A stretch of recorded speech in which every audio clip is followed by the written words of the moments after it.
नमस्कार, मैं हूं पीयूष शर्मा और आप देख रहे हैं नेक्स्ट नाइन न्यूज नेशन। अब बात करते हैं झारखंड की। क्या कोई माँ बाप अपने बच्चों को अपने मत या मजहब से दूर होने देगा? इसका उत्तर है बिल्कुल नहीं। लेकिन आजकल झारखंड में ऐसा ही देखने को मिल रहा है। ये क्यों हो रहा है आगे बताएंगे, लेकिन बात बात क्या है। नमस्कार, मैं हूं पीयूष शर्मा और आप देख रहे हैं नेक्स्ट नाइन न्यूज नेशन। अब बात करते हैं झारखंड की। क्या कोई माँ बाप अपने बच्चों को अपने मत या मजहब से दूर होने देगा? इसका उत्तर है बिल्कुल नहीं। लेकिन आजकल झारखंड में ऐसा ही देखने को मिल रहा है। ये क्यों हो रहा है ये आगे बताएंगे, लेकिन मामला क्या है उसे जान लेते हैं। उल्लेखनीय है कि पिछले दिनों खूंटी के तोरपा विधानसभा में कमड़ा गांव में 12 नाबालिगों को चर्च के लोगों ने ईसाई बना दिया। इसकी रिपोर्ट पांचजन्य में 3 जून को प्रकाशित हुई थी। इसी रिपोर्ट के स्वतः संज्ञान लेते हुए राष्ट्रीय बाल संरक्षण आयोग के अध्यक्ष प्रियांक कानूंगा ने खूंटी के पुलिस अधीक्षक और उपायुक्त को पत्र लिखकर कहा कि नाबालिगों को जिन्होंने ईसाई बनाया है उनके विरुद्ध प्राथमिकी दर्ज कर जाए। इसके बाद प्रशासन हरकत में आया और जांच बिठाई गई। जांच में घटना को सत्य पाया गया। इसके बाद चर्च के कुछ लोगों पर कन्वर्जन कानून के तहत 7 जून को प्राथमिकी दर्ज कराई गई। इसकी भी रिपोर्ट पांचजन में छपी है। इसके बाद ऐसा माना जा रहा है कि चर्च के लोगों उन बच्चों के माता पिता से मिले और उन पर यह लिखने के लिए दबाव बनाया कि उनके बच्चे किसी लोभ लालच या किसी के दबाव में ईसाई नहीं बने, बल्कि स्वेच्छा से बने हैं। इसके बाद बच्चों के माता पिता ने यही लिखकर प्रशासन को पत्र दे दिया।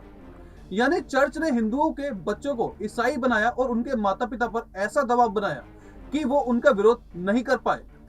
खूंटी और उसके आसपास के इलाकों में ऐसी चर्च है कि चर्च के और मिशनरियों के ऐसा दबाव बनाया कि समूह बना लिया है पूरा उनके खिलाफ। उसके विरोध में जाना असंभव सा लगता है। यही कारण है कि माता पिता अपने बच्चों को ईसाई बनते हुए देख रहे हैं और कुछ नहीं कर पा रहे। और तो और खुद ही हिंदू होते हुए भी अपने बच्चों को ईसाई बनने का स्वीकृति पत्र प्रशासन को सौंप रहे हैं। लोगों का यह भी कहना है कि चर्च इतना बलशाली है कि इस इलाके में इसलिए होता जा रहा है क्योंकि राज्य सरकार और प्रशासन का उसे समर्थन प्राप्त है। हालांकि झारखंड का हिंदू समाज सतर्क है, इसलिए अब चर्च का विरोध देखने को मिल रहा है। स्थानीय विधायक कोचे मुंडा ने कहा कि इस तरह का हरकत करने वालों पर प्रशासन को कड़ी कार्रवाई करनी चाहिए। उन्होंने कहा कि जनजातीय समाज के लोग काफी सीधे और भोले होते हैं, इन्हें आसानी से बरगलाया जाता है। अगर इन ग्रामीणों को कन्वर्जन की कानून की जानकारी नहीं थी तो यह कैसे मान लिया जाए कि चर्च और पादरियों ने भी इस कानून की जानकारी नहीं होगी। उन्होंने प्रशासन से मांग की है कि जिसने भी कानून का उल्लंघन किया है उसे दंडित किया जाना चाहिए, तभी लोगों के अंदर कानून के प्रति भरोसा बन जाएगा। आपको बताते हैं कि क्या है धर्मांतरण कानून।